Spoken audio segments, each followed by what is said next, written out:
This is Solve It for Kids.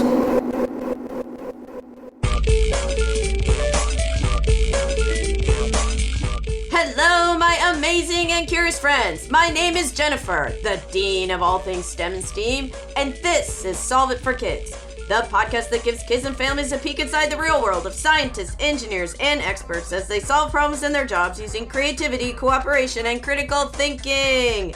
And now please welcome to the show my podcast partner, Galactic Space Geek, Jeff Gagne. Hello, Jennifer, and hello, listeners. We get to go back to the animal world today, and I am excited when we talk about animals that everybody loves. I know, right? And in being in Florida, these are so cool. What problem are we solving today? How do you study manatees? How do you study manatees? Oh, they're so beautiful. These beautiful, majestic animals. Who is our guest today, Jeff, to talk to us about this? Let's get right into it with our guest, the wonderful Beth Heidemann, the co-founder of Go2 Science. Welcome to the show, Beth. Oh, thank you. I'm so glad to be here. So the other part of Beth's esteemed career path is that for 25 years, she was a kindergarten teacher. So let's give her a hand here. Which deserves applause. Thank you. Thank you. But what I wanted to ask is what I always ask is, did you always love science, even as a kid? How did you get to where you are now? Oh my goodness. How did I get to where I am now? Well, I do have some really early sciencey memories. Cool. My mom was like I was invested in the scientific method as a child. I decided one day, for example, that I wanted to know what would happen to various household things if they were left out to the air. So my mother let me take all of the cookie trays, lay out this giant grid, and put samples of everything I could find, and then lay it out on the dining room table and observe it for weeks to draw conclusions. And then fast forward to late high school, looking at, all right, what do I want to do with my life? And I realized what I wanted to do with my life is keep the curiosity and wonder that I saw in my 4-year-old sister that I felt like got squished in me in high school. I didn't want that to turn off. And so I decided to go into early elementary. And while I was in the kindergarten room, I realized that kids are natural scientists and that I could teach every student in my classroom could be excited and full of wonder and engaged if we taught our core stuff right through the lens of science. And we spent time outside looking at nature, and we spent time bringing scientists in. And I was a co-learner right along with them. We had Skype scientists come in before that was even a thing, just helping us understand the world around us. That sounds like a dream class, right, Jeff? It was pretty fun. It does. I would go to class right now. Right. That's what we were doing. Yeah. I loved hearing you describe that even as a little kid, you laid everything out in a grid pattern so that you could get effective results. What I want to know is along the way, just like you said, of as you get older into that, middle school, high school, and college, you kind of lose that wonder for that. Did you lose that wonder, or were you still that grid laying out high school student? I had some bright spots in high school, and one of them was my high school chemistry teacher. And he was just such an authentic and wonderful person that he definitely rekindled a dying ember in me that I was getting turned off to all things school. And so I went to college looking to radically reinvigorate education. Excellent. So, and then my college experience was also I had a very hands-on sort of real world sciencey college experience, which was cool. Well, and I think hands-on science, and if you've listened to the show, Jeff and I are definitely very big advocates of hands-on science, but that's the key to it, right? Mm-hmm. Now I will say science kids books have come a long way and they're very exciting, but it also doesn't replace being outside or, looking through the telescope or getting your hands dirty and digging up stuff or making, digging something in your own backyard. So kind of like, how did you bring that into your kindergarten classroom? And then how did you move that forward into Go2 Science? Oh my gosh. Okay.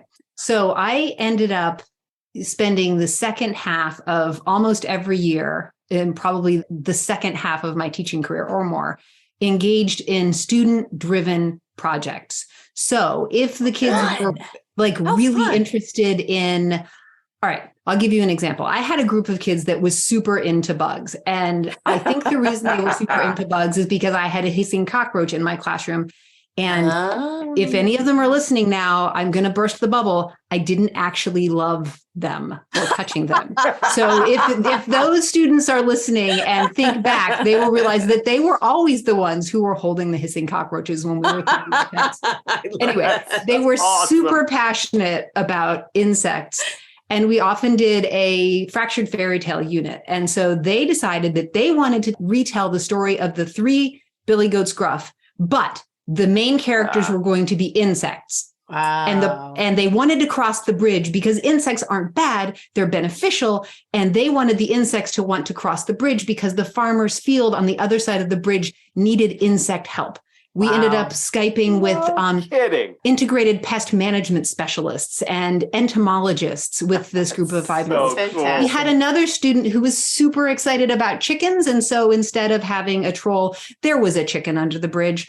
Long story short, we ended up having various classroom insects to observe. And one of them was a darkling beetle. And they'd figured out how to weave all the 5 other insects we were looking at into the storyline in a way that made sense, which was sort of amazing to me that they pulled this off. But I'm like, well, the darkling beetle, we don't have to put them all in. Like, darkling beetles are kind of considered a pest. And they're like, no, find us an entomologist, find us an expert. We need to talk to somebody.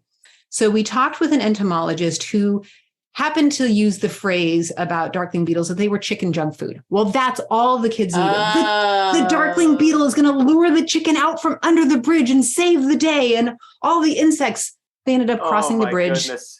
So they wrote this tale of cooperation fantastic. and integrated pest management as a group of 5-year-olds. That is amazing. I can just picture that being a picture book on the shelf somewhere at the bookstore. We actually would always self-publish our work. And so that is available out in the internet. If you go to Blurb and look up Miss V's class, it's still out there somewhere. Okay, nice. We're going to have to do that. So you mentioned this group of students were this group was the bug lovers. Mm-hmm. Did you notice throughout your teaching career that students kind of came in waves of a lot of them would like the same things, whether it be bugs or the ocean or space? Absolutely. So we had a group that was all about composting and recycling. We had another group that was about gardening and food equity and security. That group, I wanted to leave the classroom in tears of joy every day. They were the kindest, sweetest group of children I have ever met to this day. We had groups that were really interested in the arts. And so we would end up having visiting artists come in and we'd work the science in through doing things like fused glass projects and things like that. So, we just drew on whatever their interests were. We found experts to match and we went from there.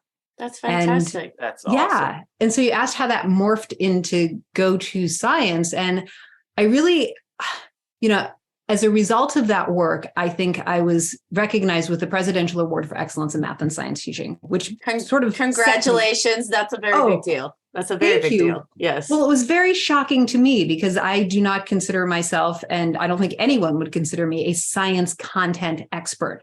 But I do have a good 5-year-old brain and I'm really good at asking questions and being curious. So as part of the recognition events, the fine folks in Washington, D.C. said, great, nice, good job, pat on the head. Now do more. Bring this to a bigger audience. And I was like, okay. What does that even look like? And I'd heard over the years teachers like, oh, well, you can do that, but I can't do that. And so I wanted to find a way to bring this sort of science inquiry and global education, because we'd have people virtually visit our classroom from all over. I wanted to find a way to make that accessible and bring it to classrooms. And so that's what we did with Go2 Science. So we work with scientists globally. We explore hypotheses around the globe, and I get to learn so much along the way. I mean, that's fabulous. And I think that's why, Beth and I connected, is because we hope that this is what the podcast does. Now you do the video, we do the audio, but we have similar goals. But what I want to ask you, what we want to talk about today, is give an example of kind of what you're doing with Go2 Science. So your question is, how do you study manatees? So I'm guessing you're working on a project with manatees, and our listeners would love to hear all about some of the things you've learned about those amazing creatures. Absolutely. Yes, we are currently working with manatees, and we are investigating a hypothesis. But it started before that. We were doing some research about manatees in Florida. There'd been some reports in the news about manatees having some issues. And so my partner and I, with our science brains, our inquiry brains, now he actually does have a real science background, so that's helpful because he can steer us towards really reliable sources. Yes.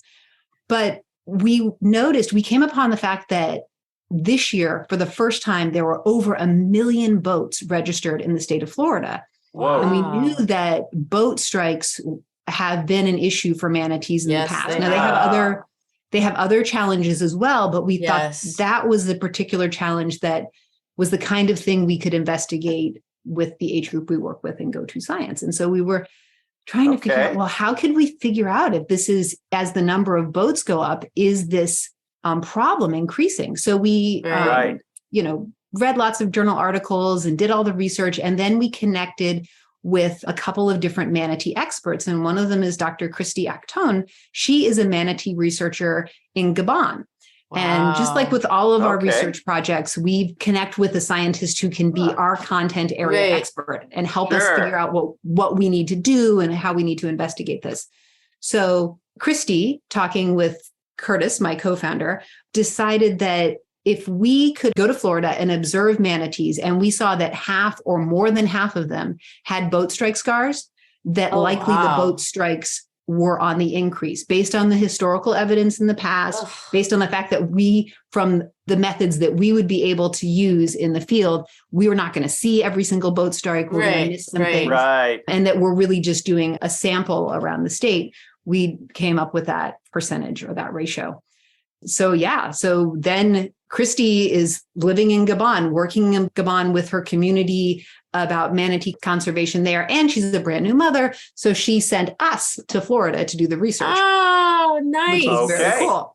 So we've been in Florida checking out all sorts of locations. And so the students that we work with actually vote to direct the mission. And so they'll be like, oh, you should totally go to that location next. Or, we have more information. You should go over and look there this time. And so we go to the various locations and we look for manatees. And then we do a simple survey. We're counting the manatees and tracking which one have visible boat strike scars and which ones do not. And at the end, we'll calculate, our students will calculate that percentage or fraction to decide if the hypothesis is supported or not. Wow. Okay.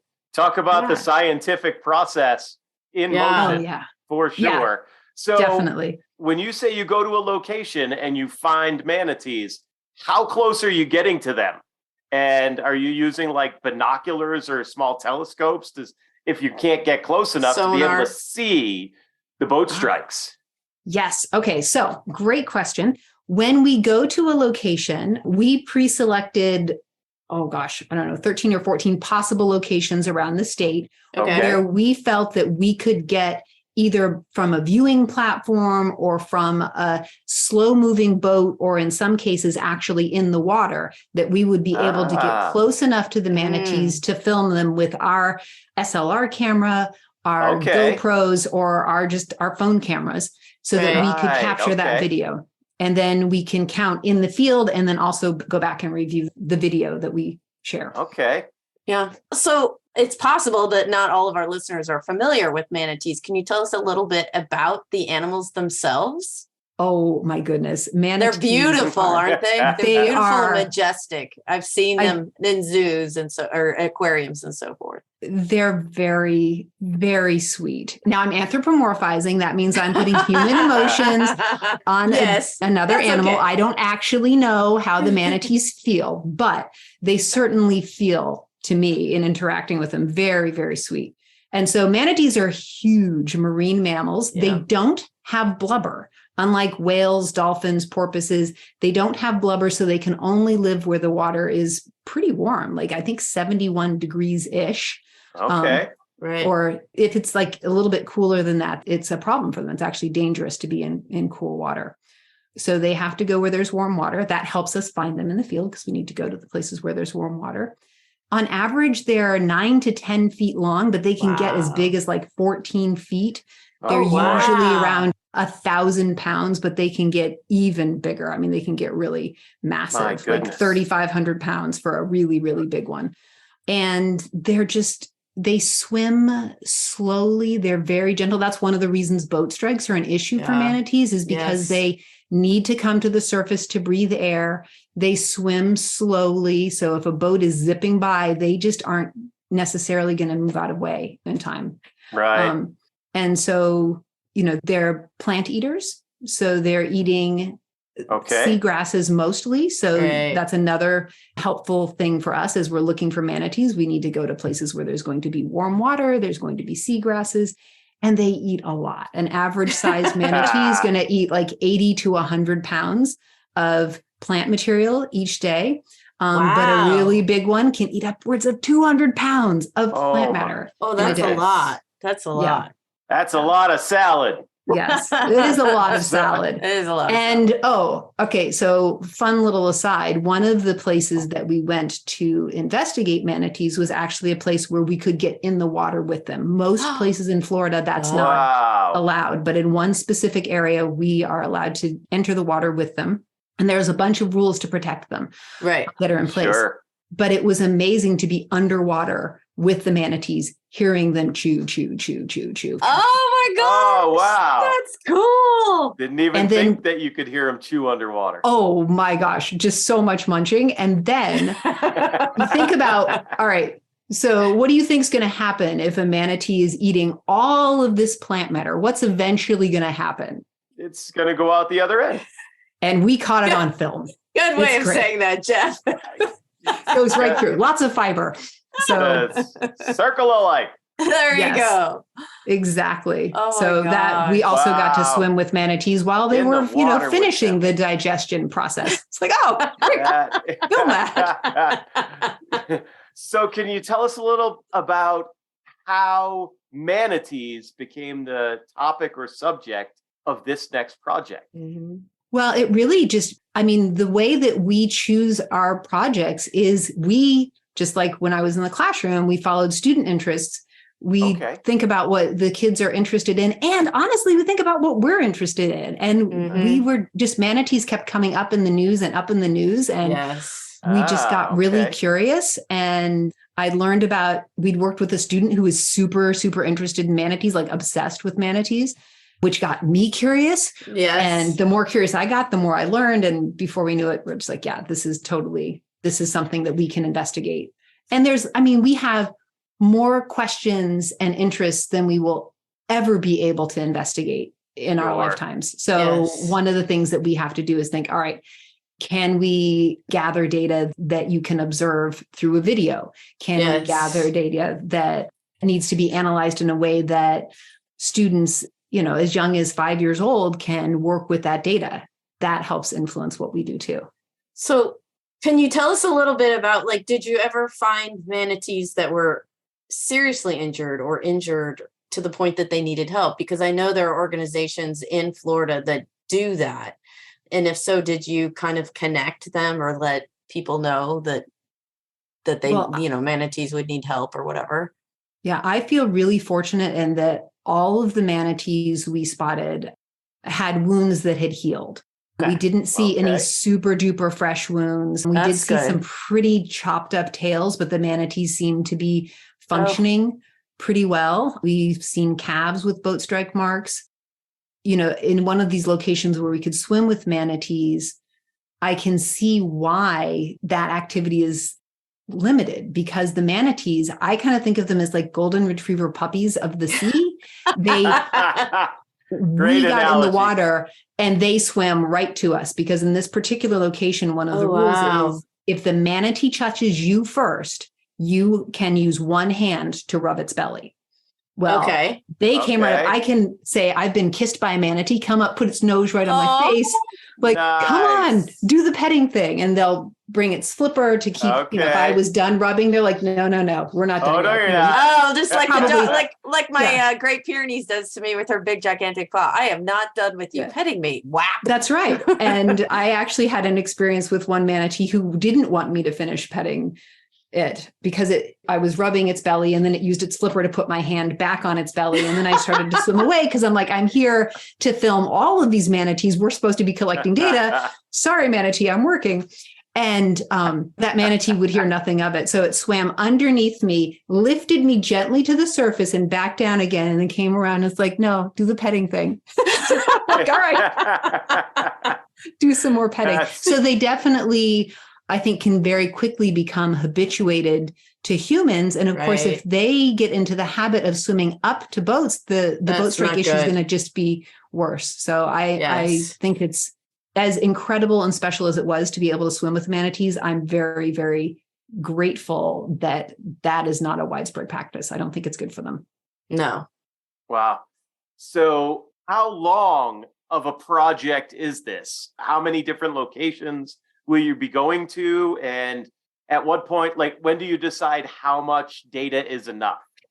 Right. Oh, great question. So with our Go2 Science projects, we always run our projects for 6 weeks, and that includes 12 episodes. And they tell the story of how we get to the location. So in this case, we drove from Maine to Florida. And so that's a long trip. My daughters have done that. Whew, oh my goodness. Yeah. So we're not just talking about manatees because scientists don't have blinders on. They are excited about all the things around them. So we can talk about how within 3 days, we went from needing parkas and hats and in the snow to wanting flip-flops and shorts in Florida and how the vegetation changed. So we chronicle that trip. We do other activities as well. So in some of our international locations, we'll do school visits. In Florida, we'll taste new things. We found a fruit market and tasted cacao pod. They had a cacao pod for sale at a roadside fruit market. Okay. We bought that. And one of the things we do during this mission is we make chocolate from the cacao pod. It was fascinating. I was going to say, what did that taste like? Yeah. It tasted like chocolate. It was a little gritty because we didn't grind it as much as the commercial producers do. Yeah. And it definitely gives me a new appreciation when I'm in the grocery store. I'm like, yeah, I will pay you that money for that piece of chocolate because now I know how long that takes and how I got just, mediocre results after like 4 days we worked on this project making chocolate. Obviously, we don't run the film for 4 days. We show the highlights and the students were so fascinated.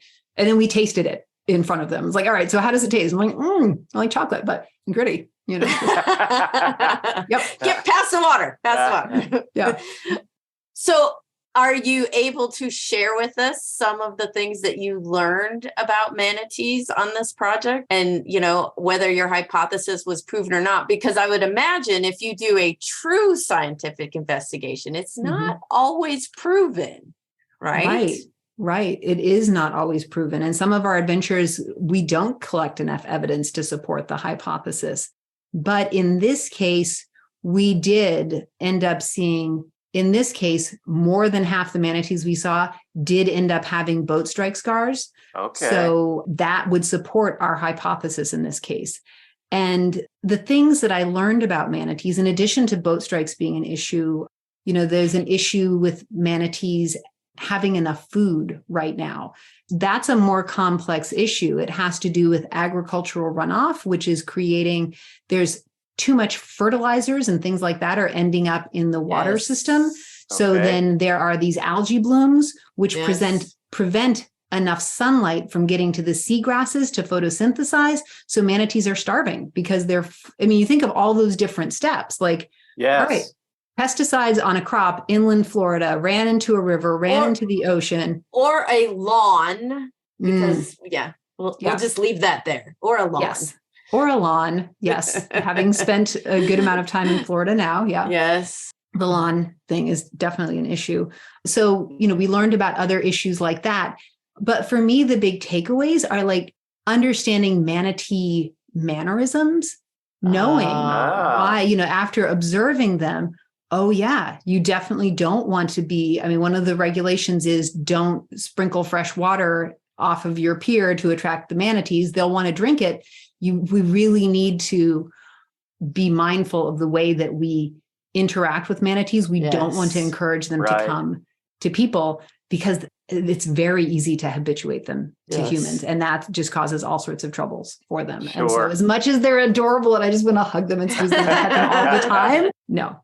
So that I also learned that manatees, with that digestion and with filming the manatee, going to the bathroom right in the water, there's a lot of gas too. So that's like when a manatee is swimming along, it can pass gas for a super long time, just like a little bubble trail. So it's actually a good way to look for manatees. The fluke print, you can see a mark on the surface of the water where it's pushed its tail down, or a trail of bubbles. And then you're like, all right, follow the trail of bubbles. There's the manatee. Interesting trivia question. Yes. Best way to find a manatee. So when you're coming to the end of a project like this, when you have all of this data, whom do you share this data with?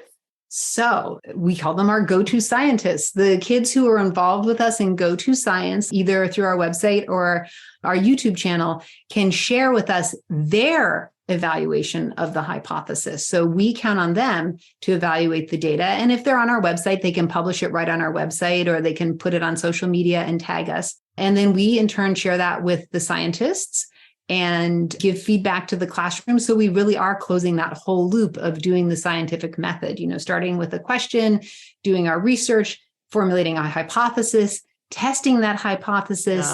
The students are really evaluating the evidence that's collected and doing the publishing in some form or another, sharing that work. And we always say, if you share what you learn, we all learn more. Yeah. Oh, I love that. Absolutely. Absolutely. So I know you said earlier to me that this is your 11th mission. Can you give me like your top 3 favorites of all the ones you've done? Because I know there are other ones besides manatees. Top 3 favorites. All right. So one of them was actually not heavily centered on wildlife. It was centered on a real world problem, which was, I know a teacher in Kenya, his name is Livingstone, and his students were having a problem. They did not have a source of safe, reliable drinking water. And so we worked with a hydrologist to come up with our hypothesis that there would be a safe, reliable drinking water source under that school that we thought that we could test through doing resistivity tests and other measures that we thought we could find safe water. So we actually did a crowdfunding campaign so that if we did find the water, we could do something about it. And we've been able to install a well in that community. It serves the whole community. Oh, that's fantastic. Which enables wonderful. Not only is it solving the safety of water drinking problem, but also you think of, instead of having to walk 2 kilometers each direction each day to collect your water, it's right at the school. All the people in the immediate area have access to that well, and they use that in not just their drinking water and bathing water, but also watering their livestock. It's a farming community, so they are able to irrigate their crops some, and also building. They build their homes from the soil. Yeah. So it's amazing. So that was, and we got to live with the family and eat the food and, just really be part of the community while we were there. So that was really cool. I also loved going to Australia. We investigated. Who wouldn't? Yes, it was That's great. on my list to visit. It was super great. We were looking at, our hypothesis was that, I'm trying to remember how we worded it. We were looking at the ratio of babies to adults to see if the population was growing faster than the environment would support. For what animal? Kangaroos? For kangaroos. Okay. Super fun. Did you get to hang out with some kangaroos? We did get to hang out with some kangaroos. In that case, we actually got to join our consulting scientist in the field and help her as she would tranquilize kangaroos. She was also working on kangaroo population growth. So she was checking inside pouches to see, are there baby joeys? We got to look in the pouch, see if there's a baby joey, take some measurements. It really struck me that she was so thoughtful about the way she interacted with the animals and took the time to wait with the animal to make sure that the tranquilizer had completely worn off and the animal wasn't going to trip and fall and run into a tree or something, because they were a little goofy at first. So that was a great one. And then, oh my goodness, there are so many great ones. But I would say going to Thailand to look for a resident tiger population is pretty incredible. We'll be sharing that mission with students this spring, and also sharing a school visit. So I always love very cool seeing schools in other countries. It's incredible. I could go on and on. Excellent. Whichever mission I'm doing tends to be my favorite at the time. Yes, I believe it. The ones you just described, and including the manatees, really kind of takes some of my coolness out of this question. Do you have a dream project that you would like to go work on? Oh my gosh. Well, all right, we'll throw it out there because maybe it will happen. Okay. Space. Okay. Jeff has to go with you. Space. He already wants to go. I could see that. And we've been talking with some groups. We haven't quite figured out how to make it work yet, but there's a group working on zero carbon balloon that will sit at the outer edge of the space. And so they're, maybe. So that's sort of the dream, is like to do one that's completely, literally out of this world. I love it. And soon there will be more ways for regular people to get up there. Yeah. So keep holding on to that dream. When Fabien Cousteau gets his Proteus mission, he has a research area that he's working on to build underneath the ocean. You can go under the ocean. That would be incredible too. Go look up Proteus. It's amazing. So you could go under the ocean. I should have put on my list of favorites the Galapagos Islands, because I learned to snorkel there. There you go. I haven't ever done that. And life under the ocean is so incredible. Yes. So, agreed. Yeah, that would be there really too. cool. Okay. So now my list of dream projects is getting longer. Excellent. Well, we are at that time in the show where we ask you to give our listeners a challenge. What challenge do you have for our listeners, Beth? Aha. All right. Well, we've been doing a manatee survey in Florida by looking at manatees in different locations and noting how many have boat strike scars, which are easily recognized. They're usually white slashes of some sort. You can see a manatee that has not been hit by a boat is a nice, even sort of grayish or brownish color without any markings. If they've got those markings, usually they're from boat strikes. So we went out into the field. However, there are some really great tools available to everybody, no matter where you are. And that is Save the Manatee has manatee cams, live manatee cams. And kidding. I've taken to just putting it on my screensaver if I'm not doing so. I can just, there goes one. So our challenge is for the listeners to go to one of those manatee cams and conduct their own manatee survey, tracking how many manatees they see there with and without boat strike scars. And then, because the whole point of doing science is sharing what you learn, share that information. They can share it with Go2 Science social media channels or your Solve It social media channels.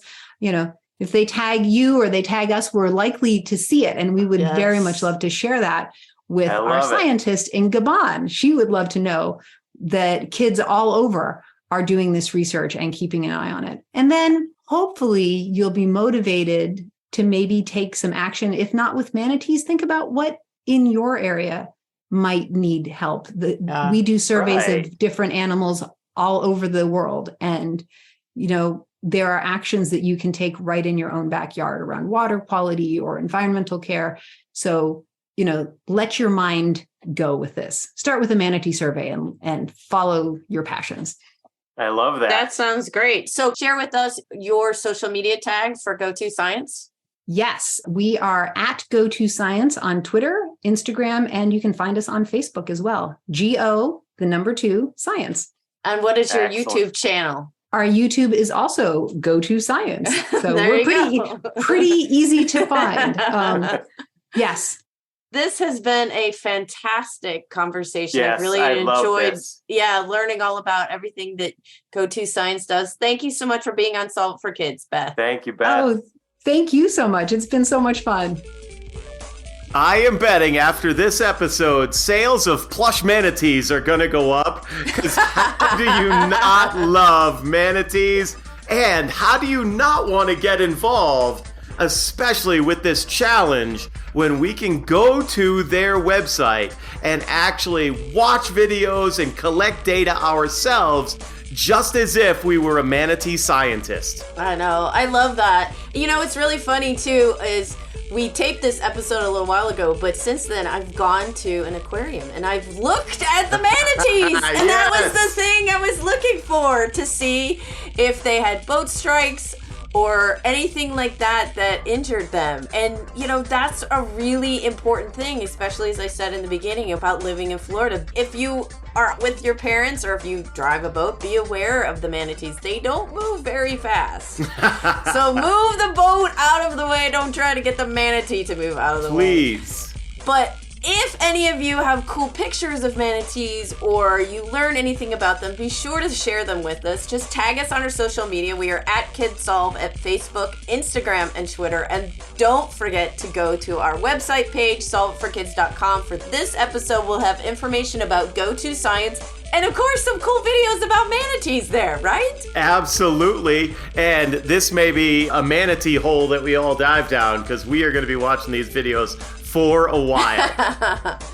Definitely. But for sure, if you do this challenge, we definitely want to see a screenshot, or we definitely want to know that you have done this, because our challenges are important so that the scientists know that their work is getting out and touching people like you and I. So until next time, you will hear Jen and Jeff on Solve It for Kids.